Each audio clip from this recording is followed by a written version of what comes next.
Kalau usianya Asma 10 tahun lebih tua daripada Aisyah, dan Asma meninggal tahun 70 Hijriah ketika berusia 100 tahun, berarti ketika 1 Hijriah Asma usianya berapa? Kan 100 kurangin 70. Berarti pada waktu tahun 1 Hijriah 100 dikurangin 70 berapa? 30 kan? 30 itu dia 10 tahun lebih tua dari Aisyah. Berarti usia Aisyah berapa waktu itu? Kurang lebih gitu. Jadi nggak mungkin anak kecil gitu. Artinya itu yang diungkapkan oleh ulama-ulama dalam Islam. Ya, Aisyah dilihat dari umur kakak perempuannya itu Asma namanya. Risalahnya juga jelas gitu, dengan hukum Islam ya gitu.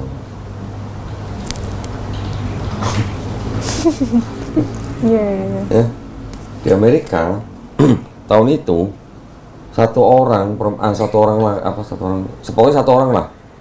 entah laki-laki perempuan, sebelum menikah biasanya mereka bisa punya pasangan tidur 8 sampai 12 orang. Seks bebas.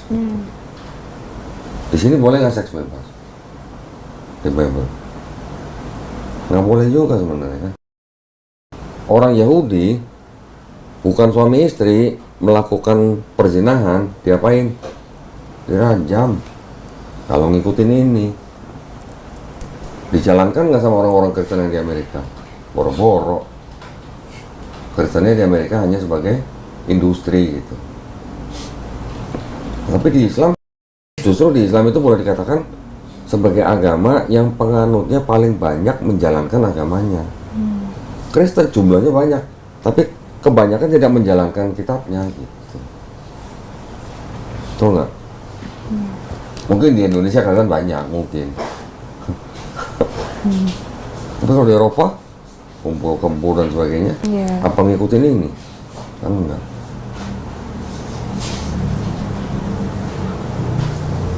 Dua lagi deh kok. Boleh. Itu apa namanya, tentang itu loh, kalau dijanjiin, kalau Islam kan katanya dijanjiin kalau masuk surga nanti pasti dapat bidadara gitu kan. Itu berapa? Hah? Berapa bidadari? Nggak tahu, saya cuma kan kalau dari orang tua, dari orang-orang itu kan ngomongnya kan, maksudnya nanti mereka itu loh, ya saudara ya semuanya pokoknya, mereka itu loh apa, orang di surganya sih dijanjiin kayak gitu. Sedangkan kayak gitu kan berkaitan sama nafsu duniawi kan kok. Maksudnya kalau kita kan yang Kristen dari di gereja pun diajarinya kalau kamu udah masuk surga ya udah, kamu tuh nggak kenal namanya nafsu dunia. Tidak ada kawin-kawinan gitu. Iya, nggak ada kawin-kawinan, yang kamu tahu tuh cuma memuji nama Tuhan setiap hari, nyanyi-nyanyi gitu doang, nggak ada namanya nafsu dan sebagainya. Tapi kok di Islam kok bisa dijanjikan bidadari, bahkan bisa kalau misalnya suami istri masuk surga bisa ketemu sama istrinya lagi kayak gitu loh kok. Itu sebenarnya bener. Kira-kira saya mau nanya nih, anggap aja bener. Kira-kira menurut Nita, kalau di surga selamanya cuma nyanyi-nyanyi, bosan nggak sih? Saya dulu juga mikirnya gitu kok. Masa nyanyi terus gitu? Bosan nggak? Iya. Manusia diciptakan laki-laki perempuan. Seks itu fitrah nggak sih buat manusia? Seks itu fitrah nggak? Fitrah tahu ya maksudnya? Fitrah itu gimana? Sifat asal manusia. Oh. Nah sekarang kalau nggak ada nafsu seks, bakal ada keturunan nggak? Kan nggak ada. Manusia diciptakan di bumi untuk apa? Bereproduksi kan? Ngapain nikah gitu? Kalau istilahnya nggak oke lah, ada suami istri yang nggak bisa punya anak, special case. Tapi secara umum orang menikah untuk apa? Untuk mendapatkan keturunan kan? Mendapatkan keturunan ada nafsu seks. Nafsu seks itu kan dari umur sekian sampai sekian udah selesai. Ya mungkin ada hiper lah 1-2 lah gitu tapi seks itu adalah fitrah manusia. Betul? Ketika kita di dunia dilarang berzina, boro-boro berzina, dilarang mengingini istri tetangganya nggak boleh gitu. Pinor. Artinya kan berarti ada aturan yang membatasi kita supaya tidak menggunakan nafsu seks kita secara sembarangan. Ada aturan begitu. Setelah di dunia selesai, kita mati, kita bertakwa, menjalankan perintah, nggak boleh berzina. Setelah mati, dimasukkan surga, ya dibangkitkan masuk surga, dikasih tuh yang dulunya ditahan, yang dibatasi, diberikan kebebasan di surga. Misalnya dengan bidadari lah, misalnya gitu. Adil nggak kira-kira? Kira-kira dibandingkan dengan seumur hidup saya di bumi nggak boleh berzina, nggak boleh sembarangan seks bebas dan sebagainya, terus sudah ditaati, giliran mati dibangkitkan masukin surga, nggak dibalas dengan yang dulu ditahan gitu, tapi disuruh nyanyi-nyanyi aja sampai selamanya. Mau pilih yang mana, udah gitu aja.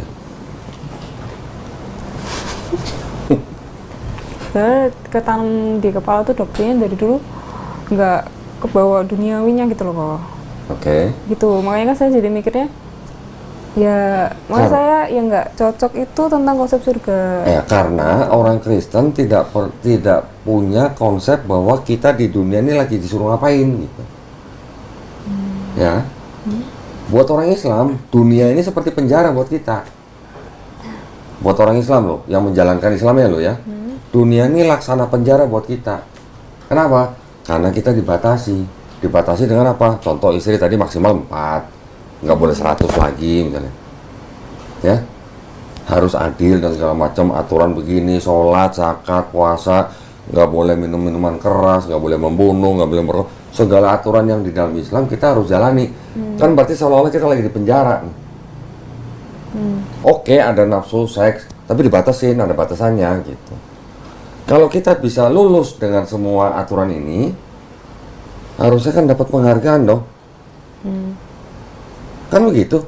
Penghargaan itu apa yang ditahan di dunia ini diberikan di kehidupan setelah kematian dong. Yang make sense kan begitu. Apa yang nggak boleh di sini, harusnya di surga boleh dong. Yang apa yang ditahan di sini kalau di sini nggak boleh juga. Yang di sini udah nggak boleh, di sini nggak boleh juga. Gimana? DL namanya itu. Jadi kalau Dari talo berarti kan kalau gitu. Ini saya ngomong dari logika yang simpel-simpel aja. Oke.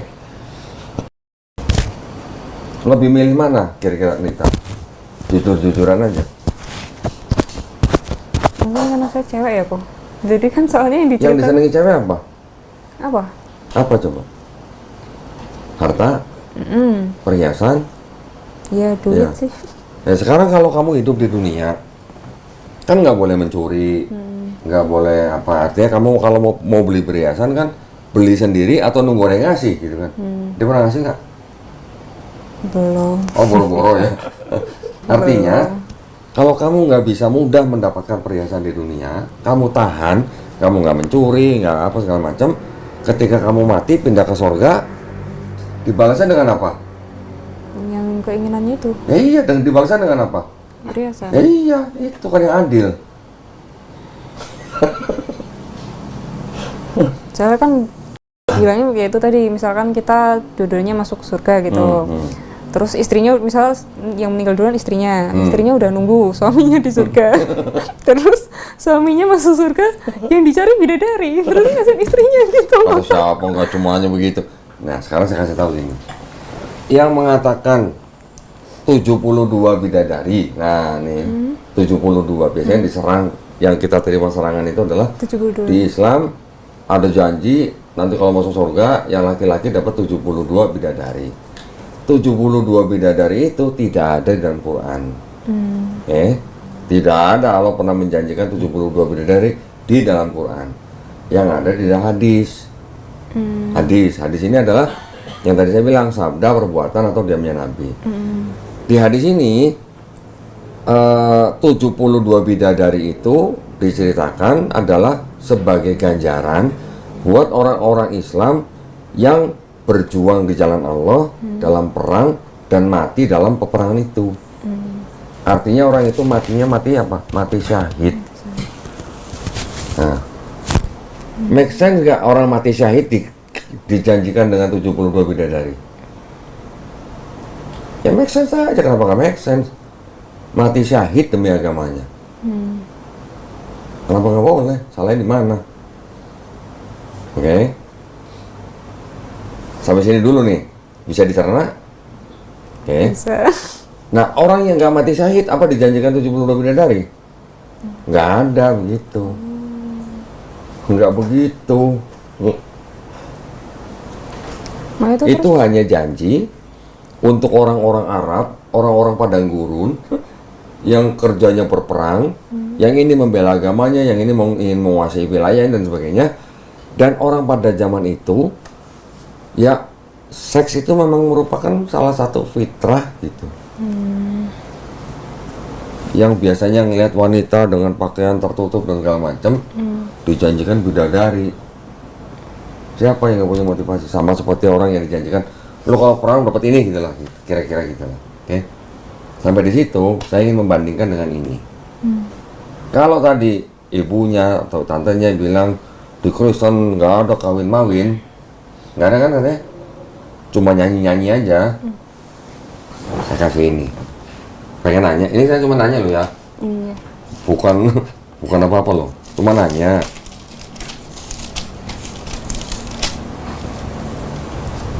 Matius 19 ayat 29. Tuh yang garis merah tuh.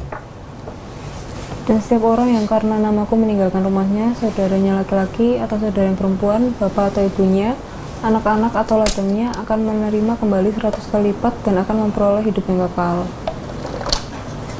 Ada kata-kata memperoleh hidup yang kekal dan menerima kembali 100 kali lipat. Apa saja? Rumah, saudara, ya kan?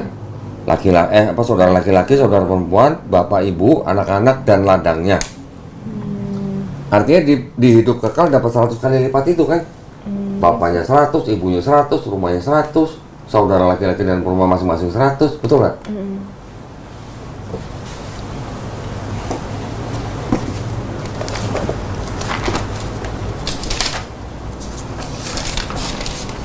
Makanya dibilang nggak ada kawin-kawinan kan? Itu kan ayatnya begitu. Coba tolong baca ini. Ayat 29. And everyone who has left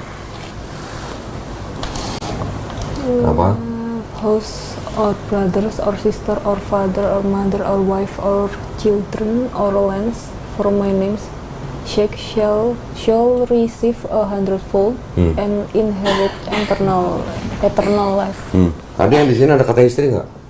Nggak ada. Hah? Itu nggak ada. Yang ini ada nggak kata istri? Wife? Ada? Ada? Yang ini ada nggak? Nggak ada. Kok bisa gitu? Yang ini nggak ada, yang bahasa Inggris ada?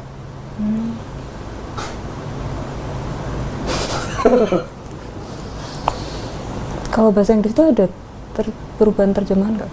Ada juga. Tapi kalau yang ini Ada juga. Ya sama juga, ini juga ada perubahan terjemahan, ini juga ada perubahan terjemahan. Tapi saya mau nanya, kenapa ya di sini tidak ada kata istri, kenapa di sini ada kata wife? kenapa? Kenapa loh? Nggak tahu kira-kira kenapa? Kira-kira kalau 100 istri, ini kan dapat apa gantinya 100 kali lipat. Ya. 100 istri sudah dapat dijanjikan 100 istri, kenapa ngiri sama 72 bidadari? Maksud saya, apakah istrinya cerewet gitu, makanya males gitu, lalu bidadari kan nggak cerewet gitu. Iya. Hah? Kalau bilang di surga tidak ada kawin-kawinan, terus kalau istri di hidup yang kekal tuh buat apa? Apa buat ngepel aja, buat nyetrika baju aja, atau buat nyapu aja, atau gimana kira-kira? Iya. Fungsi istri apa gitu? Oke. Oke. Jadi kalau udah dijanjikan 100 istri, mosok ngiri sama yang 72 bidadari gitu loh maksudnya. Oke. Iya. Tertampar. Maaf ya. Oh dia yang yes. Loh, ngapain lu? Tuh apaan? Yang terakhir kok itu yang tentang kalau di Kristen itu kan ada yang namanya dunia baru. Kalau di Islam itu juga ada kok. Dunia baru itu dalam konteks ya artinya kehidupan setelah kematian. Ya. Itu Ya, setelah ada juga ya sama. berarti diciptakan dunia baru terus Diciptakan dunia baru maksudnya bumi baru gitu. iya. Oh itu bukan Kristen kebanyakan, itu Kristen saksi Yehova.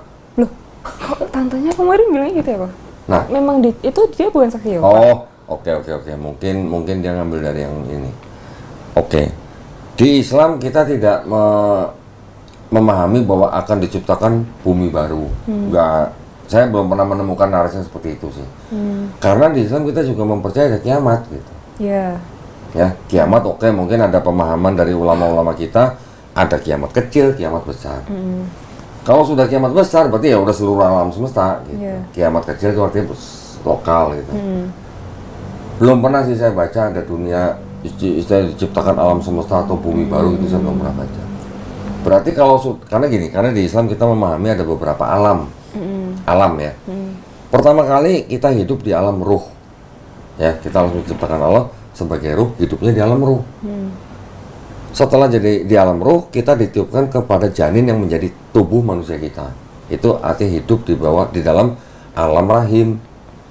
Setelah alam rahim, kita dilahirkan sama ibu kita sekarang hidupnya di alam dunia namanya. Alam dunia, nanti kalau kita mati, masuknya ke alam kubur atau alam barzah. Setelah alam barzah, nanti ada namanya setelah kiamat, nanti kan ada kebangkitan. Iya. Nah, semuanya dibangkitkan di situ. Setelah itu ada prosesnya, nanti di padang mahsyar, ada sampai di telaga Kautsar, baru nanti kita melewati Siratal Mustaqim, baru tuh ada surga dan neraka. Ya kalau udah konsepnya satu paket begini, kalau udah dunia baru berarti gimana? Kalau Kan nggak nyambung gitu maksudnya. kalau yang menurut itu tuh kita tetap udah ngelewatin semua itu kebangkitan, terus yang mati kekal masuk neraka ya selamanya di neraka, yang masuk surga itu nanti dibagi ke dunia baru. Nah iya, dunia baru itu kan untuk surga itu kan. Oh, ini ngomongnya bumi gitu sih kok. Ya itu kan hanya visualisasi istilahnya. bentuk surganya. Oh, iya. Hanya iya. visualisasi bentuk surganya. Tapi kan tadi udah baca di Quran surat Ali Imran yang 133. Orang yang segera mencari ampunan mendapatkan surga yang luasnya seluas apa? Langit dan bumi. Langit aja kita sekarang belum bisa pegang yang pertama. Iya. Oke. Ya mungkin hanya beda visualisasi aja. Iya. Karena buat kita orang Islam, surga yang dijanjikan Allah SWT itu adalah tempat yang kita belum pernah lihat, kita belum pernah dengar, kita belum pernah rasakan. Bagaimana kita berani ngomong seperti bumi baru gitu.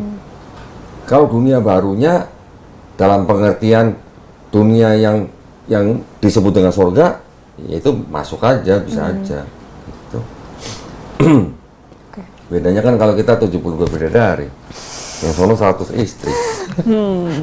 Asal jangan istrinya pas terakhir, pas lagi yang paling cerewet aja. Iya. Ibaratnya. Udah lagi? Cukup.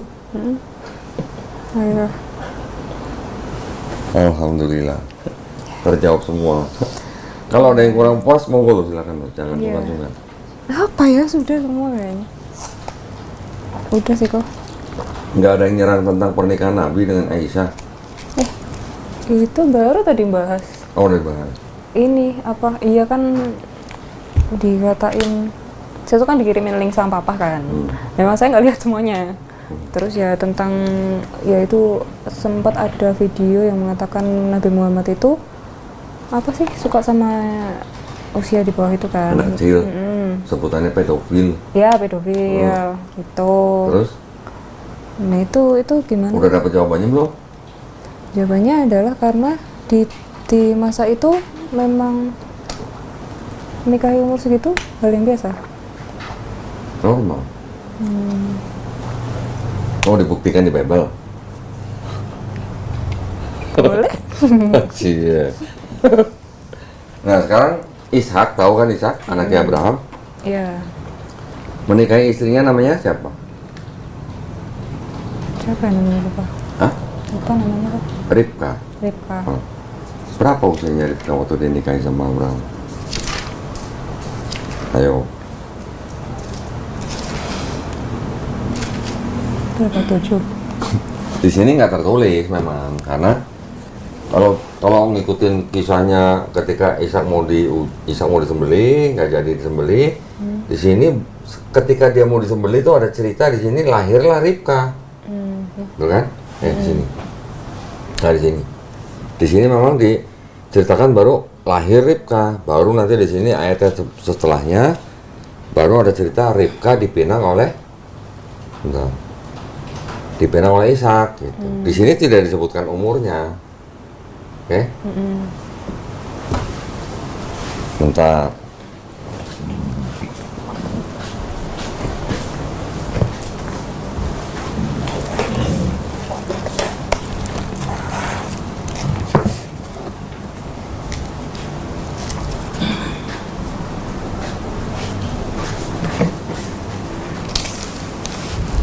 Kalau yang tadi kitab itu namanya Tanakh, isinya dari Torah, Nevi'im, Ketuvim, saya punya kitab namanya The Chumash. The Chumash ini isinya cuma Torah, cuma 5 kitab Musa. Ya, dengan bahasa Ibrani, ada tafsirnya, ada terjemahannya juga bahasa Inggris.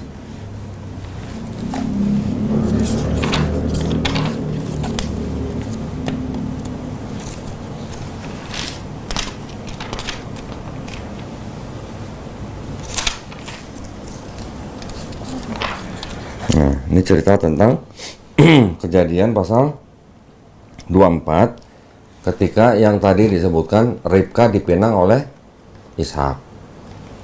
Ini ada tafsirnya rabi-rabi Yahudi. Tolong dibaca di situ Ribka umurnya berapa? 3 years old at the time.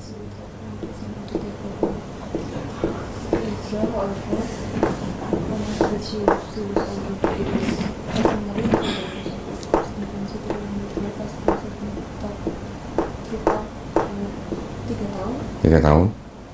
Bisa nggak atau berani nggak Nita sebut Ishak pedofil di sini? Menikahi Ribka yang usia 3 tahun. Berani?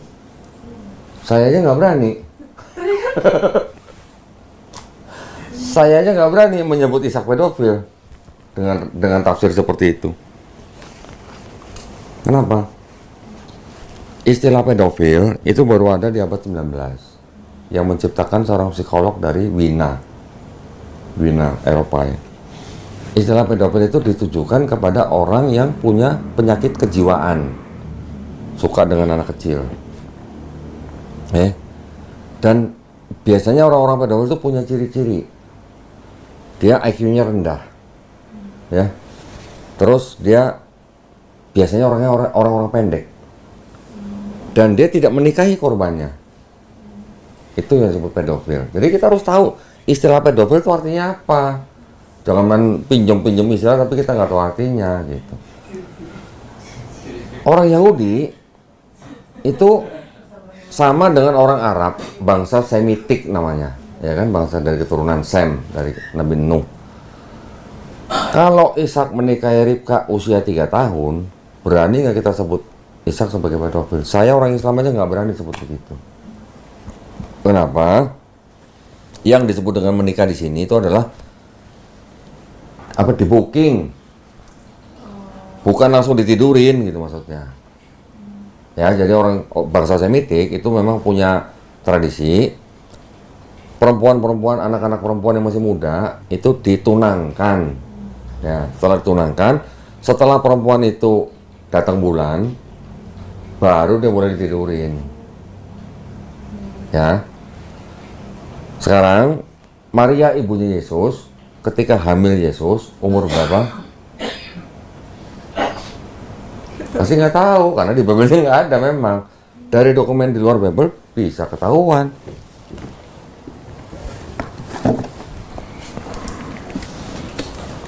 Kalau 12 tahun masih disebut anak-anak nggak? Hah? Kalau 12 tahun masih disebut anak-anak nggak? Hah? Masih lah.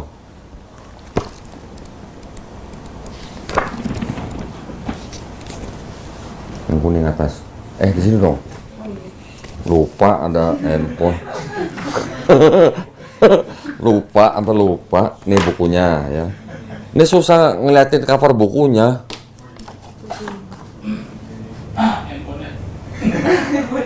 Berapa tuh?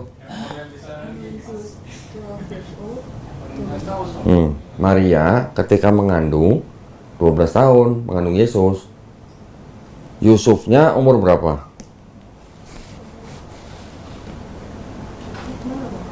Enggak di sini. Tapi ada di sumber yang lain.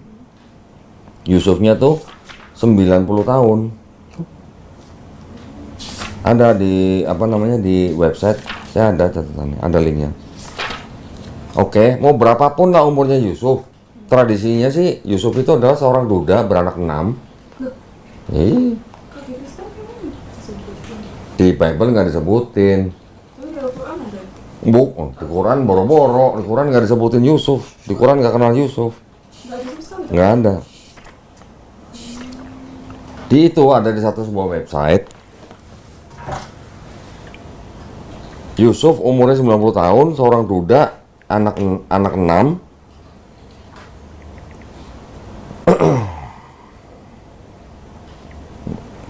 Bentar. Dijodohkan oleh sukunya untuk menikahi Maria karena Maria lahir mengandung dari Roh Kudus gitu.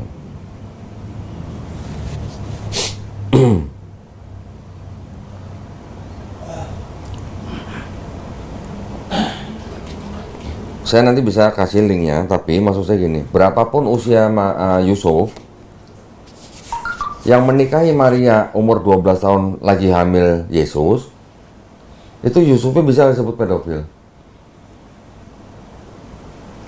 Bisa. Daud ketika berzina dengan Batseba, ya, yang tadi kan kita udah bahas nih, pada Batseba nih. Berapa usianya Batseba? Di Bible nggak ditulis, tapi di situ ada sosok kakeknya Batseba. Kakeknya Batseba itu namanya Ahitofel, yang menjadi penasehat paling dekatnya Daud. Ahitofel mengkhianati Daud. Dan Ahitofel dikatakan meninggal separuh daripada usia manusia rata-rata waktu itu. Waktu itu usia antara 70 sampai 80 tahun lah. Kalangan Yahudi mengatakan Ahitofel meninggal usia 33 tahun. 33 tahun sudah punya cucu Batseba. Berarti kira-kira berapa umur Batseba?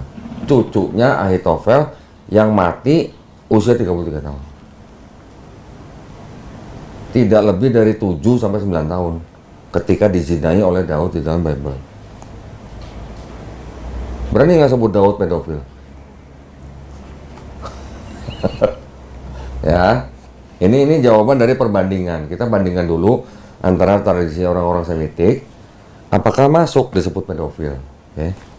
Terus di Islam kita juga mengenal begitu bangsa Arab termasuk bangsa Semitik. Ketika Nabi menikah dengan Aisyah atau bertunangan, kan nggak langsung hidup serumah, nggak langsung ditiduri gitu loh. Yang disebut menikah itu baru pertunangan, sebelum anak itu datang bulan atau menjadi wanita, ya nggak serumah gitu loh. Itu adanya di hadis Bukhari. Ya, Aisyah dinikahi usia 6 tahun, berumah tangga 9 tahun. Nah, menurut ilmu pengetahuan, orang-orang yang punya ras Kaukasoid, tahu nggak Kaukasoid? Bule. Ya. Lihat nggak bule umur 9 tahun, 10 tahun kayak apa sekarang? Kelihatan seperti wanita dewasa kan? Umurnya mungkin 9 tahun, 10 tahun gitu. Ras Kaukasoid itu kalau hidup di tempat yang panas dan banyak makan daging, wanitanya lebih cepat dewasa daripada wanita ras lain gitu. Oke? Aisyah atau bangsa Arab itu rasnya ras apa? Sama ras Kaukasoid. Rasa orang bule gitu. Kita ras apa? Kita ras Mongoloid. Mongoloid gitu ya. Makanya mungkin fisik kita lebih kecil dibandingkan dengan orang-orang Eropa atau orang-orang Timur Tengah. Nah ya. Jadi sekali lagi saya ulang. Menurut ilmu pengetahuan, orang ras Kaukasoid yang tinggal di tempat yang panas yang banyak makan daging, wanitanya lebih cepat dewasa daripada orang ras lain gitu. Di Indonesia sekarang ada nggak anak perempuan umur 10 tahun haid? Ada? Berarti sudah bisa bereproduksi belum kalau dia haid? Bisa. Nah, ketika Aisyah umur 9 tahun berumah tangga dengan Nabi, berarti itu kira-kira sudah datang bulan belum kalau umur 9 tahun? Dengan ras Kaukasoid, hidup di tempat yang panas, dietnya banyak makan daging. Nah, itu maksudnya. Itu dari sisi kalau hadis itu benar, kalau. Tapi kalau kita lihat lagi dari sisi ilmu hadis, ternyata menurut ulama-ulama Islam, hadis yang di Bukhari itu yang meriwayatkan namanya Hisam ketika dia sudah pikun dan tinggal di Irak gitu. Yang meriwayatkan tuh orang namanya Hisam. Dulunya perkataan dia dianggap sebagai otentik gitu. Tapi ketika dia pindah ke Irak, sudah pikun, dianggap sudah tidak otentik. Kenapa? Karena ada catatan begini. Aisyah, anaknya Abu Bakar yang dinikahi oleh Nabi ini, punya kakak perempuan namanya Asma. Asma ini umurnya 10 tahun lebih tua daripada Aisyah. Asma ini meninggalnya catatannya tahun 70 Hijriah. Meninggalnya 70 Hijriah. Ketika meninggal tahun 70 Hijriah, usianya Asma 100 tahun. Yang disebut dengan tahun 1 Hijriah, itu tahun berapa Masehi? Kira-kira tahun 622 Masehi. Dari situ ketika Nabi hijrah ke Madinah, baru menggunakan tahun Hijriah 1 Hijriah gitu. Kalau usianya Asma 10 tahun lebih tua daripada Aisyah, dan Asma meninggal tahun 70 Hijriah ketika berusia 100 tahun, berarti ketika 1 Hijriah Asma usianya berapa? Kan 100 kurangin 70. Berarti pada waktu tahun 1 Hijriah 100 dikurangin 70 berapa? 30 kan? 30 itu dia 10 tahun lebih tua dari Aisyah. Berarti usia Aisyah berapa waktu itu? Kurang lebih gitu. Jadi nggak mungkin anak kecil gitu. Artinya itu yang diungkapkan oleh ulama-ulama dalam Islam. Ya, Aisyah dilihat dari umur kakak perempuannya itu Asma namanya. Makanya saya menjawabnya selalu dengan dua pendekatan. Mau dianggap hadis Bukhari benar, saya tunjukkan fakta dari kitab-kitab Bible Yahudi. Kalau mau dilihat dari ulama Islam, ternyata Aisyah ketika dinikahi Nabi sudah berusia kira-kira 20 tahun. Gitu. Dan Nabi menikahi Aisyah itu kira-kira 2 tahun setelah hijrah. Dan Aisyah diceritakan ketika menjadi istri Nabi, dia sudah ikut perang Badar. Anak-anak nggak boleh ikut perang sampai usianya 15 tahun. Gitu. Kalau ikut perang berarti udah lebih dari 15 tahun. Gitu. Ya banyaklah hal yang begitulah yang bisa mengindikasikan gitu. Oke. Tinggal pilih mau yang mana, mau bener itu hadis Bukhari 6 tahun berumah tangga 9 tahun atau mau ngikut yang lain. Kalau mau anggap Bukhari itu benar, hadapi kenyataan. Ishak menikahi 3 tahun, Daud berzina dengan Betsebanya 7-9 tahun, Maria menikah, hamil Yesus 12 tahun. Ada lagi di sini, bangsa Israel punya tawanan perang. Nah, berapa ya? 32.000 kalau salah, ada tulisannya.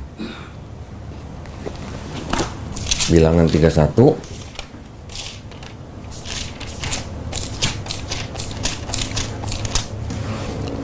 Bilangan 31 ayat 35. Selanjutnya orang-orang yaitu perempuan-perempuan yang belum pernah bersetubuh dengan laki-laki seluruhnya 32.000 orang. Ayat 40. Dan orang-orang 16.000 orang jadi upetinya bagi Tuhan 32 orang. Artinya ini tawanan perang. Wanita yang belum pernah bersetubuh dengan laki-laki 32.000 orang. Berapa usia wanita Yahudi yang belum pernah tidur dengan laki-laki? Enggak lebih dari 11 tahun. Itu tradisi Yahudi. Ini 32 perempuan yang belum pernah tidur dengan laki-laki dijadikan upeti buat siapa?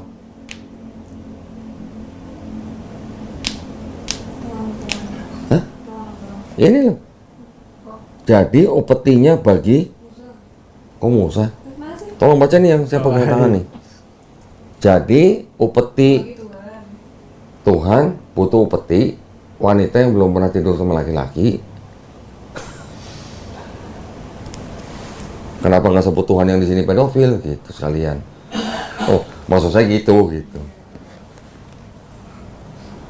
Perempuan yang belum pernah tidur dengan laki-laki di dalam tradisi Yahudi nggak lebih dari 11 tahun. Gitu ya. Pertemuannya Yesus menikah itu bagaimana? Di sini tidak disebutkan menikah, oke? Tapi Yesus di sini disebut rabi nggak?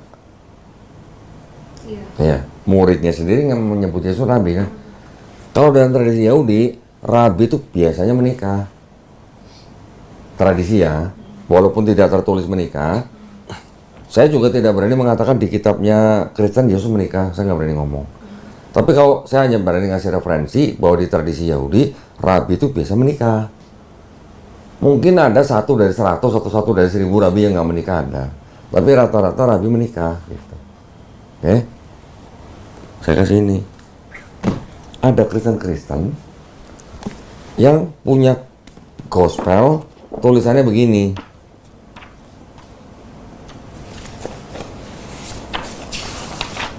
Baca sendiri ya.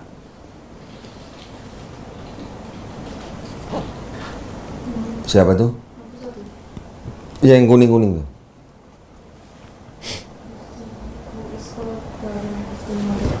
Hmm. Hmm. Love her. Disciples, murid-murid.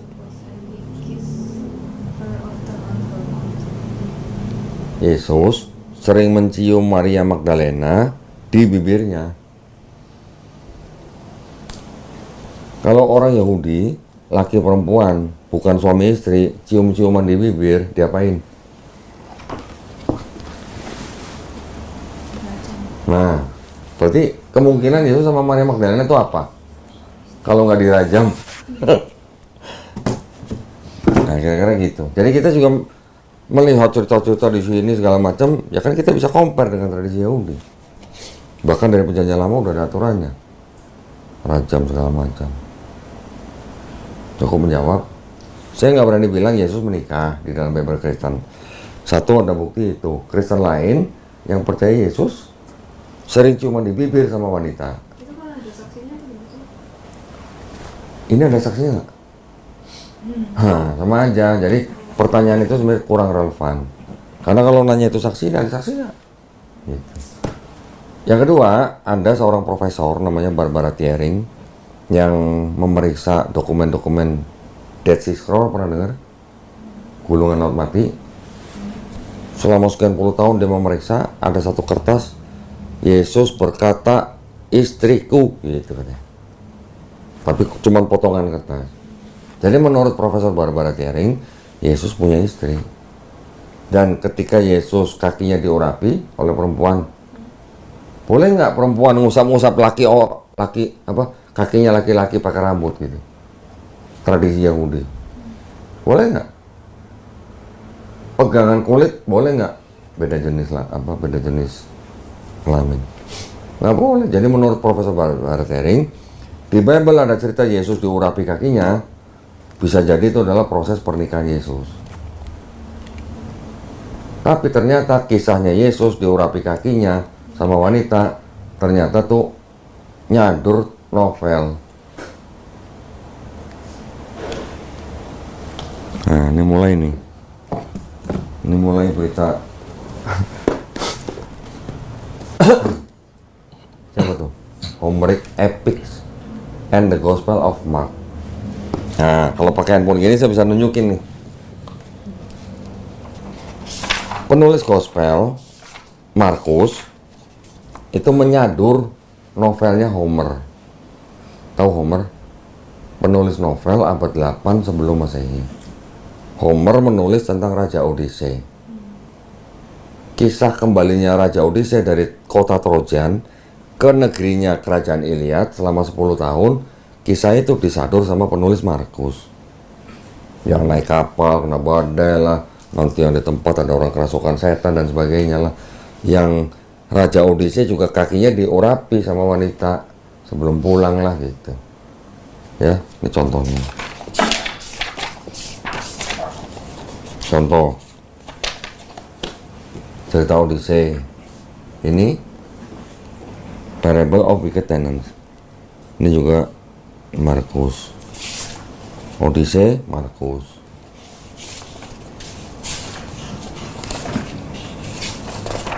Yang banyak agak belakang. Ini udah saya lipet-lipetin. Odyssey, Markus. Odyssey, Markus. Ya.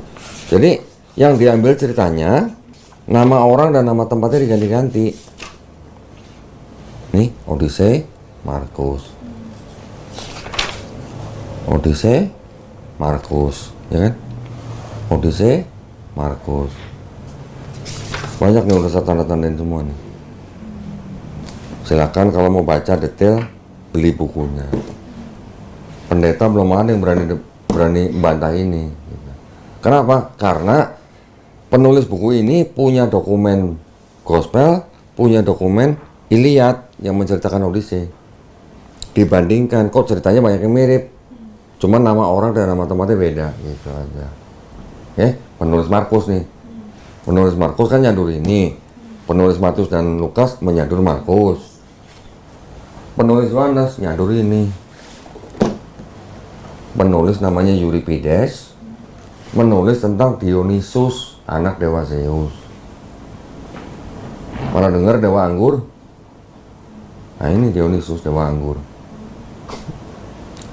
Makanya Yesus ceritakan mengubah air menjadi dari sini. Yang Lukas nyadur ini. Luke and Virgil. Virgil penulis Yunani. Euripides penulis di abad ke-5 sebelum Masehi. Jadi Matius, Markus, Lukas, Yohanes itu kitab yang sadur menyadur menjadi satu. Saduran novel jadi kitab suci.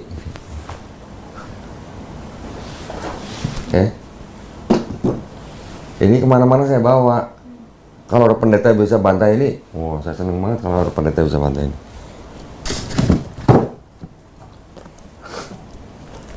Ya kalau yang ini saya nggak bawa-bawa, kalau yang ini. Ini mah sangat-sangat berharga ini. Cukup? Ada pertanyaan lagi? Enggak ada. Nah, yang kayak gini-gini di debat online ada nggak? Nggak ada. Ada. Nah, kalau udah begini apa yang mau dibantah? Gitu. Kalau debat online kan hanya ngomong gitu. Makanya saya nggak mau debat online.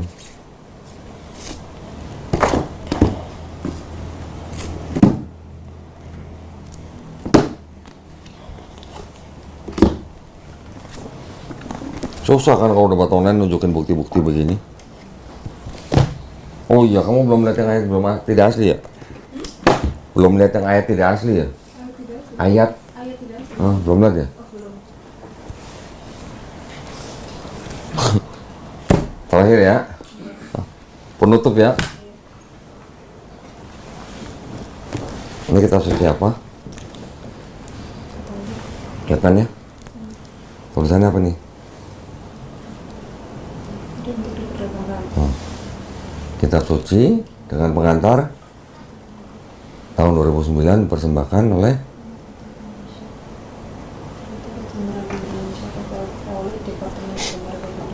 kira-kira resmi nggak? Resmi dong. Dibuat cuma 3.000 lembar. Di seluruh Bible menurut Nita ada nggak satu ayat yang kelihatannya sempurna mengajarkan konsep Trinitas? Kan Trinitas itu Bapa, Firman, dan Roh Kudus, dan ketiganya itu satu. Betul kan? Ada nggak ayat yang mengajarkan begitu? Pernah baca? Belum ya? Di kitabnya Kristen ada nggak? Nih, tolong baca. Yang merah. Oh, sebab ada 3 yang memberi kesaksian dalam surga Bapa, Firman dan Roh Kudus, Hmm. dan 3 yang dalam satu. Sama nggak dengan ini? Yang merah. Sebab ada 3 yang memberi kesaksian dalam surga Bapa, Firman dan Roh Kudus, dan 3 yang dalam satu. Terus? Dan 3 yang memberi kesaksian di dunia. Sama nggak sama yang tadi? Sama kan? Sama yang ini tadi? Ada catatan kaki di bawah nih. Tolong baca ini. Kamu baca? Di dalam surga, bagian ayat ini tidak terdapat dalam naskah-naskah Yunani yang paling tua dan tidak pula dalam terjemahan-terjemahan kuno, bahkan tidak dalam naskah-naskah paling baik dari Vulgata. Bagian ini kiranya aslinya sebuah catatan di pinggir halaman, salah satu naskah terjemahan Latin yang kemudian disisipkan ke dalam naskah-naskah oleh penyalin dan akhirnya bahkan disisipkan ke dalam beberapa naskah Yunani karena beberapa masih tidak asli. Karenanya apa? Tidak sih karena apa? Enggak mau ngomong ya bukan saya.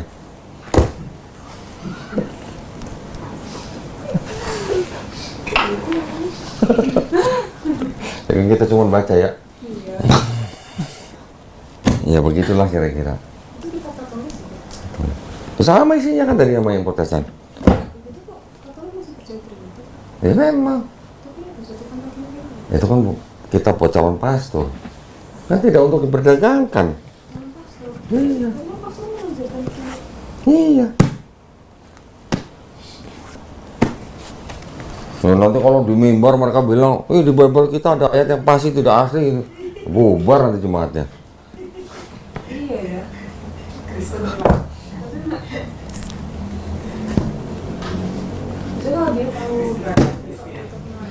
Hah? Jadi Krislam loh. Ya jadi khusus untuk yang di dalam perjanjian lama itu memang keautentikannya jauh di bawah yang yang di perjanjian baru, keautentikannya jauh di bawah yang perjanjian lama. Tapi walaupun begitu, kesemuanya itu banyak kontradiksi, banyak ayat sisipan.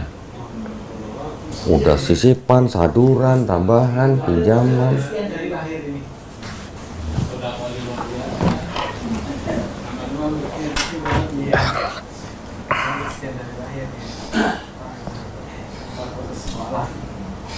Ya kan jauh-jauh dari Boyolali harus ngeliat bukti ya, biar puas gitu. mau lihat Yang mana? ya semuanya itu soalnya kan ya mau menjelaskan Iya. itu biar ada Ini belum semua, tuh masih banyak tuh sama. Mau lagi, dikit lagi. Terakhir deh. Sambil saya masukin, balikin ini deh. Soalnya kalau jauh-jauh ke sini nggak ngelihat itu sayang kayaknya.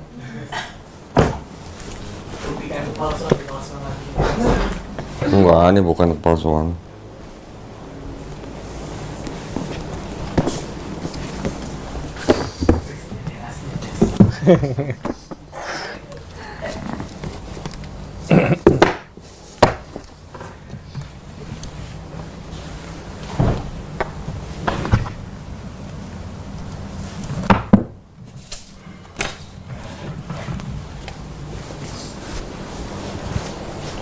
Apa lagi ini?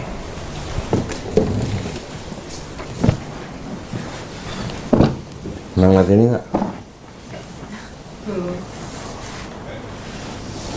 Apa nih tulisannya? people.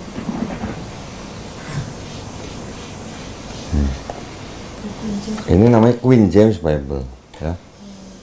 Queen James Bible diambil dari kitab King James yang tadi kamu baca itu, yang King James Bible itu, diambil dari King James Bible, diedit untuk menghindari misinterpretasi homofobik. King James Bible nih, baca yang merah tuh. King James Bible adalah seorang bisex. Walaupun dia menikahi seorang wanita, teman-teman gay-nya dia nyebut dia Queen James, bukan King James. Jadi di sini ada ayat-ayat yang diganti. Ini yang diganti nih, ini ayat-ayat ini. Nih. Ini diganti-ganti. Nih. Nih. Nih. Ya. Maksudnya diganti di sini tapi di Alkitab itu Ya, mereka buat mereka sendiri, buat kalangan mereka sendiri, iya. Jadi untuk menghindari misinterpretasi terhadap kalangan homofobi. Ini apa? Negro Bible. Dibuat atau disusun kira-kira tahun 1807 untuk budak-budak kulit hitam di Amerika Latin. Bible-Bible yang ditunjukkan atau diberikan kepada mereka tuh yang pasal-pasalnya dikurangin tuh. Standarnya 50 pasal tinggal 14 pasal. 40 tinggal 2. 27 dihabisin 0. 36 0. Diskon gede-gedean ini. Ini banyak yang 0 tuh. Pasal-pasalnya loh ya, bukan ayat-ayatnya loh. Ini banyak yang 0. Tuh, banyak yang 0 kan? Perjanjian baru juga banyak yang 0. Kenapa dibuat 0? Berarti kan budak-budak kulit hitam itu tidak boleh baca. Kenapa nggak boleh baca? Takut berontak. Gitu. Katanya kitab suci, tapi kok bisa bongkar pasang begini? Gitu.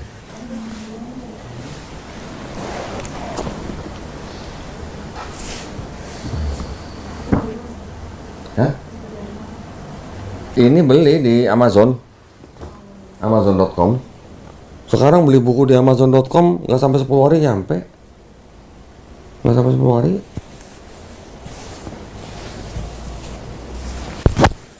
Ya kan ini cuma buat orang-orang yang mau belajar aja.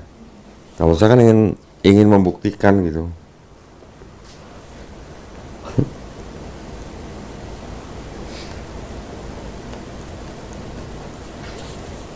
Selanjutnya terserah Anda gitu.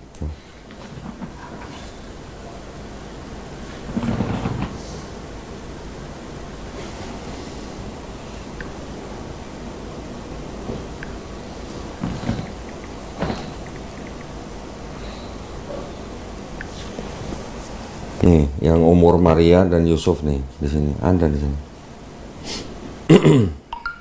A year after. Oh,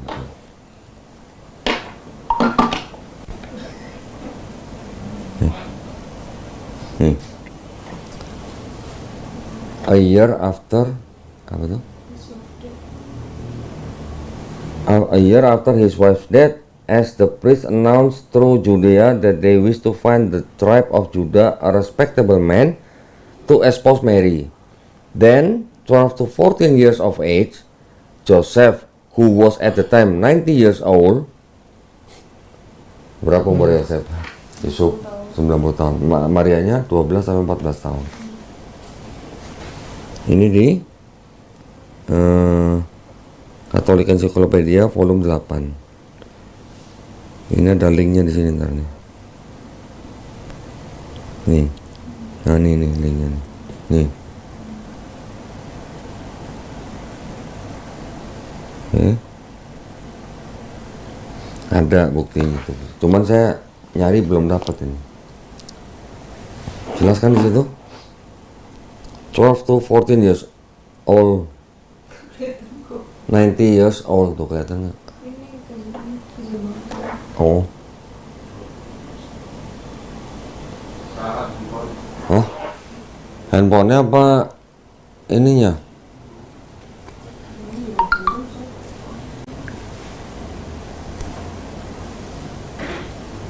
Ya kira-kira gitulah. Kelihatan nggak sih tuh? Ya. Ya. Iya.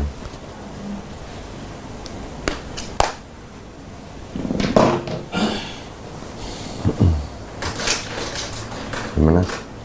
Apa? Iya apa? Hah? Apa yang bisa dibantu?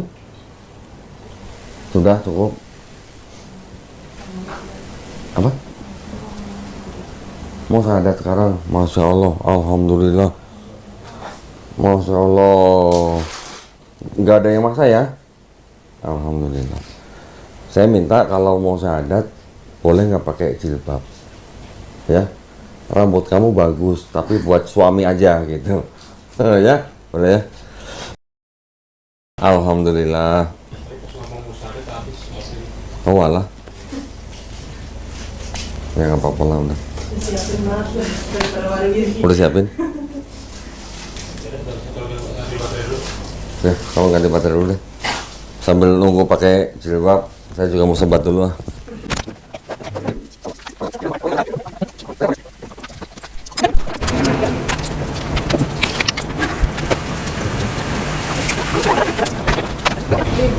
Ini Kak. Beda sekali ya. Coba banget ya. Iya, bedanya. coba banget ya. Coba banget ini. Coba banget ya bedanya gimana? Oh, apa keajaiban jilbab? Sini aja nggak apa-apa, ngapain situ banyak rokok. Iya. Sini Aklis.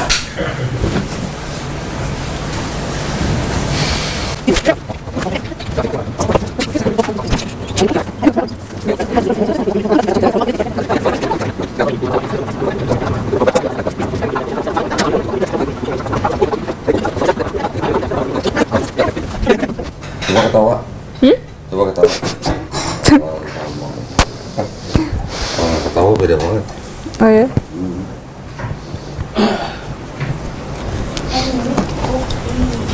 KTP-nya udah. Ini. Oke, baik ya, kita lanjut ya. Bismillah. Ini saya pinjam ya KTP-nya ya. Agama sebelumnya di sini tertulis Kristen ya. Nah, sekarang tolong apa namanya? Nita tolong cek ya yang sudah dicetak di sini, tolong cocokin sama KTP nama dan nick. Nggak boleh ada perbedaan. Satu angka pun nggak boleh ada beda.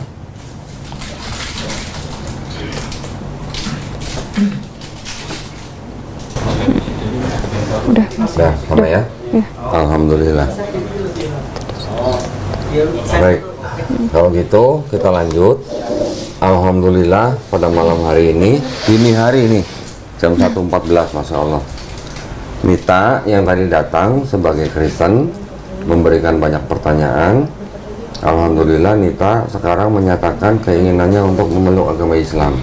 Betul ya? Ya. Alhamdulillah, seperti biasa.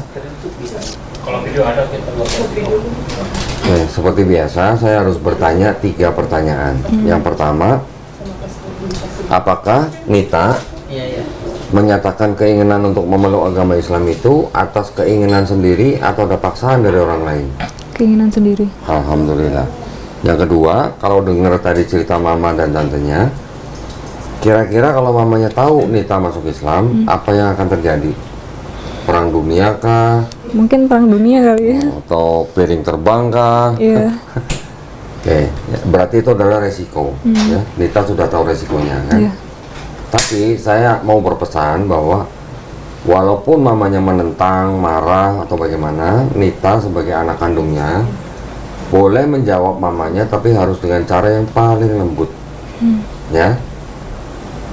Dan tunjukkan kepada mamanya kalau sebelum ini Nita sudah sayang dan hormat kepada mamanya, mulai hari ini Nita harus lebih sayang, lebih hormat pada mamanya, ya. Yang ketiga, di dalam Islam ada syariat-syariat atau rukun Islam. Pernah dengar? Pernah. Syahadat, sholat, zakat, puasa, naik haji kalau mampu. Iya. Apakah Nita berjanji untuk melaksanakan syariat ini sebaik-baiknya? Janji Pak. Alhamdulillah. Pernah dengar rukun iman? Pernah ya? Beriman pada Allah SWT, malaikat-malaikatnya, kitab-kitabnya, nabi-nabinya, hari akhir dan qada dan qadar. Sudah paham ini? Iya. Paham ya? Sudah pernah dengar 2 kalimat syahadat? Pernah. Pernah. Tahu artinya? Aku bersaksi Ya. tiada Tuhan Selain Allah. selain Allah. Dan aku Dan bersaksi aku bersaksi Nabi Muhammad Nabi Muhammad adalah utusan Allah. Paham artinya ya? Ya. Sudah yakin dengan 2 kalimat itu?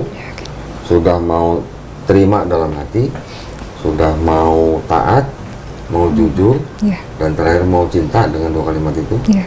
Cinta artinya nanti Nita menjalankan kehidupan sehari-hari berlandaskan dua kalimat syahadat tersebut, ya. Iya. Baik, alhamdulillah.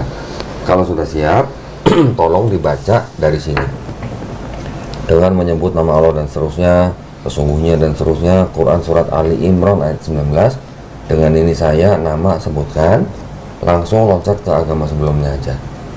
Sebutkan, terus lanjut ini dengan kesadaran dan keikhlasan terus. Selanjutnya sampai dua kalimat syahadat. Oke. Ya, tolong baca di depan saya, baru nanti saya tuntun bersyahadat. Oke. Ya, silakan. Dengan menyebut nama Allah yang Maha Pengasih lagi Maha Penyayang, sesungguhnya agama yang diridhoi di sisi Allah ialah Islam. Quran surah Ali Imran ayat 19.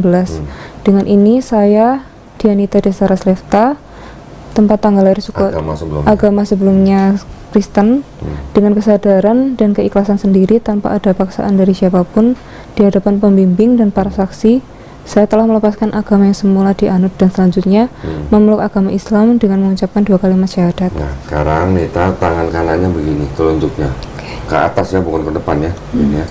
Ini adalah lambang tauhid. Tauhid artinya mengesahkan Allah SWT, ya. Ikuti dua kalimat syahadat yang akan saya ucapkan dalam bahasa Arab. Nanti kita lanjutkan dengan bahasa Indonesia, ya. Bismillahirrahmanirrahim. Asyhadu alla ilaha illallah wa ashhadu anna Muhammadan Rasulullah.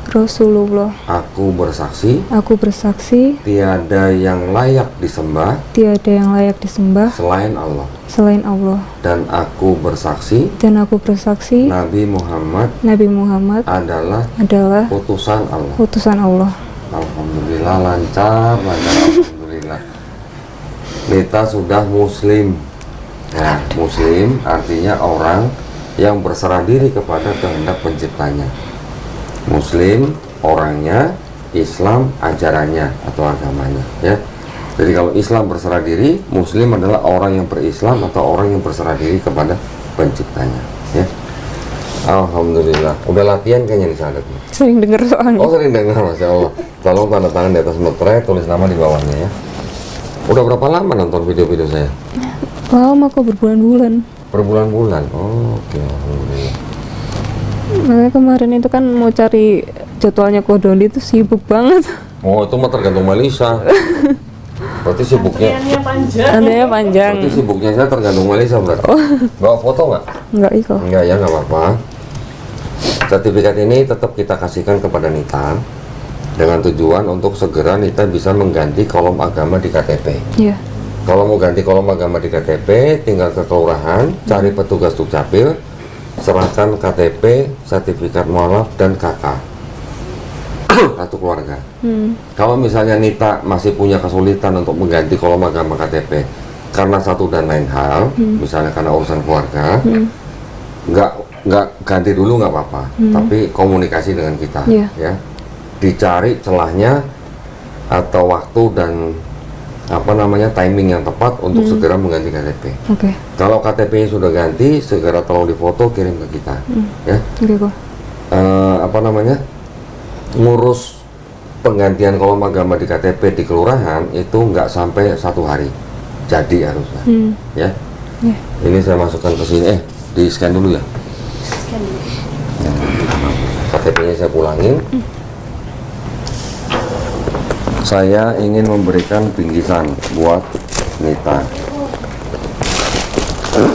Alhamdulillah. Yang ada tulisannya nggak ada habis? Nggak ada habis kok. Besok baru nyampe, jadi kalau nggak nanti kita gosengin aja. Ya. Nanti tolong kasih alamat yang kita bisa kirim sajadah yang ada tulisannya. Oh iya. Ya. Masih di Jakarta? Paling besok udah pulang. Oh, udah pulang. Sore atau malam? Oh iya. Oh, besok udah pulang? Iya. Jam berapa besok pulang? Mungkin kalau nggak sore malam sih. Sore atau malam? Tinggal di mana sekarang? Soalnya takutnya kan kita nggak bisa predik ya kok dari JNE kirimnya ke kita jam berapa gitu loh. Oh, kirim pakai JNE. Oh. Better nanti itu aja. Ya udah, kan kamu nanti catat nomor Melisa atau Suci, ya, biar dapat itu. Ini ada buku tuntunan sholat lengkap. Ini wajib dibaca supaya Nita tahu bagaimana tata cara sholat. Ya. Ini mulai dari niat, wudhu, sampai bisa sholat, macam-macam sholatnya gitu ya. Ini ada buku terjemah Juz Amma. Ini adalah surat-surat di dalam Quran yang termasuk di dalam Juz Amma. Ya. Ini ada buku Iqra. Ini adalah jembatan supaya nanti Nita bisa baca Quran yang dalam bahasa Arabnya. Oke? Ya. Nanti ini berarti kan kerja dan tinggalnya kan di Boyolali, ya? Tinggalnya di Boyolali, kerjanya di Solo. di Karanganyar, tapi dekat. Oh, Karanganyar dekat. Oke, nanti kami akan carikan guru yang bisa datang ke tempat yang diingini oleh Nita. Iya. Terserah mau di kantor boleh, mau di rumah boleh. Rumah boleh. Jangan. Rumahnya ini kali, Mas Rumah dia? Taufik. Tapi soalnya kan ada orang tuanya biasanya. Oke. Gak apa-apa kok. Ya pokoknya tinggal dicari tempat yang baik untuk belajar gitu aja. Oke. Ya. Tentukan sendiri hari apa. Nanti tunggu sampai guru privat kita yang ada di dekat rumahnya Nita menghubungi Nita. Oke. Ya, nanti kita cari. Terus ini kita juga langsung kasih Qurannya. Tolong dipelajari bagaimana adab seorang muslim memegang mushaf Quran. Iya. Seorang muslim yang mau pegang mushaf Quran untuk membaca itu dalam keadaan berwudu dan jangan taruh sembarangan. Ya, simpan di tempat yang paling baik. Ya, ini saya kasih. Bentar, lupa. Ada yang ketinggalan ini. Di sini ada mukena dan sajadah ya. Saya nggak usah keluarinnya. Ada satu yang ketinggalan sebentar.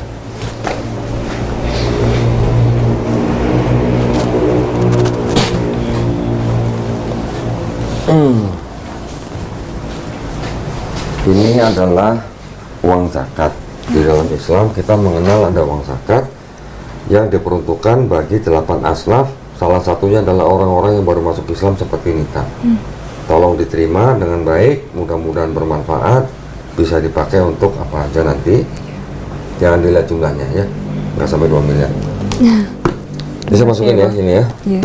Nanti kalau udah kesulitan atau apa, misalnya dengan keluarga atau pekerjaan, sehubungan dengan mualafnya Nita, jangan sungkan-sungkan hubungin kami. Iya. Ya. Siap. Boyolali ya. Nanti kita cari rekanan yang bisa bantu kalau ada apa-apa ya. Iya. Tolong diterima. Terima kasih. Pak. Bawahnya hati-hati ada Qurannya. Sampai sini ada pertanyaan? Cukup ya. Kalau gitu, saya mau kasih tahu. Tadi saya sudah kasih tahu, Muslim adalah orang yang berserah diri kepada penciptanya. Tetapi setiap bayi yang lahir itu sebenarnya mereka atau kita semua dulu waktu lahir kita fitrah. Fitrah artinya sifat asal manusia. Artinya dia fitrah sebenarnya dia adalah Muslim ketika bayi. Karena kan bayi nggak bisa apa-apa ketika lahir kan. Dia dibesarkan, dititipkan pada orang tuanya. Ketika orang itu bisa menjadi Yahudi, Nasrani atau Majusi karena orang tuanya. Tapi kalau bayi itu nanti besar mendengar Islam, menerima Islam, bahkan sampai dia masuk Islam, orang itu sebenarnya tidak pindah agama, tapi dia kembali ke fitrahnya. Ya. Dan ketika ada orang yang bukan Islam, dia masuk Islam, dosa-dosanya orang itu dari puber, dari akil balik, semua dosanya dihapusin, termasuk dosa menyembah orang manusia. Langsung ketawa gitu. Tapi kebaikannya orang itu dari mulai dia puber sampai dia masuk Islam, kebaikannya semua dicatat sebagai pahala kebaikan. Ya, keren nggak? Keren. Nggak ada yang nggak keren dari Islam. Itu bukti Allah Maha Adil. Iya. Orang yang tadinya tidak menyembah dia langsung, ketika dia bertobat, dia memeluk Islam, dia menjadi Muslim, Allah hapuskan semua dosa-dosanya. Ya. Iya. Tinggal sekarang bagaimana Nita belajar Islam step by step. Kita bantu nanti dengan gurunya supaya nanti bisa menjalankan Islam dengan baik. Ya. Iya. Karena sekarang nggak punya dosa, doain mamanya. Pertama kali doain mamanya, ya. Doain saudara-saudaranya. Mudah-mudahan mereka mendapat hidayah. Yang kedua doain kita semua di sini, ya. Doain dia juga. Iya dong. Oh iya dong. Doain kita semua supaya kita semua di sini istiqomah dan husnul khotimah, ya. Juga doain para penonton. Para penonton yang tadi sudah menyaksikan mudah-mudahan juga dapat pahala. Yang masih punya banyak hutang biar cepat lunas, yang punya masalah biar cepat selesai, yang sakit biar cepat sembuh. Ya, ingat kita kalau masih punya orang tua yang beda keyakinan, doakan sebanyak-banyaknya. Oke? Tapi kalau sampai orang tua kita tidak ada dan berbeda keyakinan dengan kita tidak boleh doain. Ya. Mudah-mudahan Anita dimudahkan dalam menjalankan dan belajar Islamnya, ya. Izin saya tutup. Ya. Sebelum saya tutup, kita juga mungkin semuanya sama-sama berdoa. Mudah-mudahan kita semua dijadikan golongan manusia yang mengikuti apa yang sudah diturunkan Allah Subhanahu wa taala melalui Rasulnya, dan insya Allah kita semua dijadikan golongan manusia yang menjadi saksi keesaan Allah Subhanahu wa taala, ya. Dan terakhir, kita semua sama-sama berdoa, mudah-mudahan kita semua dijadikan manusia yang dilindungi dan dijauhkan dari api dan asap neraka, ya. Amin ya rabbal alamin. Baik, kalau gitu izin saya tutup. Barakallahu fikum. Terima kasih banyak atas perhatiannya buat para pemirsa, ya. Para pemirsa yang tadi menyaksikan Nita berdiskusi dan menyaksikan akhirnya bersyahadat, mudah-mudahan semuanya juga mendapat pahala. Dan juga buat para pemirsa yang ingin mendukung perjuangan dakwah kami, dipersilakan untuk mengirimkan ke Bank Muamalat dengan nomor rekening 3030 300 300 atas nama Yayasan Garda Muamalat Indonesia. Konfirmasi bisa ke nomor handphone 0896 30 300 300. Mudah-mudahan partisipasi para pemirsa diterima di sisi Allah Subhanahu wa taala sebagai amal jariah, ya. Amin ya rabbal alamin. Baik, kalau gitu kita pamit undur diri. Wabillahi taufiq wal hidayah. Wassalamualaikum warahmatullahi wabarakatuh. Sekali lagi selamat. Ada apa-apa jangan sungkan-sungkan. Ya. Sampai diusir kasih tahu saya. Beneran. Kita carikan tempat untuk menampung Anita. Ya. Terima kasih banyak ya, Kak. Dari teman, karena sering lihat teman sholat, sering lihat teman Saya ngaji. pergi dari rumah, saya udah bulatkan hati untuk masuk ke